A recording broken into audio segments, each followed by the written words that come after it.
Just tell me why it was important to you to do your website and build your business the way that you have. Well, so to characterize, when I just spent time down in Silicon Valley with a group of other cohort members and lots of advisors doing very deep dives into my company. And I've had a lot of pushback that I have made a bigger investment in things that I could have done for free. If I scrapped this together and I did a Squarespace website and I did chimp stuff, and in the end, I'm really confident in the decisions that I've made because I feel that I needed to build a company with values and a message, and I needed to understand my target audience. I needed to know how to communicate most effectively with that target audience in an authentic voice and have the infrastructure to do that. That was so much more worth my money than hacking together a code to get my product built. That will come. That is simple. What is very, very, very hard is knowing that you have a solution to a very acute problem and it's communicated in a way that it meets the needs of the audience when they're in that pain point.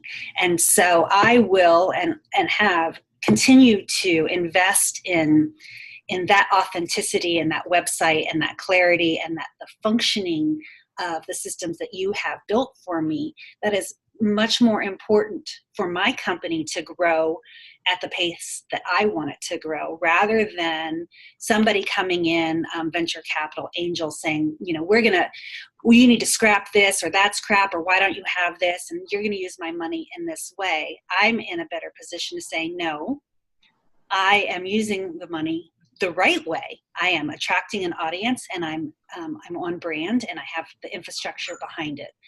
So I am forever grateful for having been one of your last clients to go through the education that you gave me. I knew I needed a website, even though I don't have a product to sell, because I know the importance of learning from your customers and learning what resonates. But what you taught me and what you built for me and empowered me to use and maintain and to be able to talk about is that whole infrastructure that I have such confidence in. Instead of knowing that I just scrapped it together and I'm bootstrapping it on the side, I've made a good investment that I won't have to change in the long run. You have a lot of pressure. And when you're paying for something, you have to make the smart decisions, the hard decisions now, knowing where you want to be, right? And so having a $10,000 website that links to my CRM and that I can do so much, but it's simple and I don't have to waste time on it, is much better investment for, I believe, a startup earlier on than all of the other crap that they're throwing money at and not paying attention to how they're communicating their company values, their company voice. Like, I don't even have a product to sell, but I'm out there trying to build that trust, knowing that when I am to the point to market, I've got the infrastructure behind it. And I would have such a head start.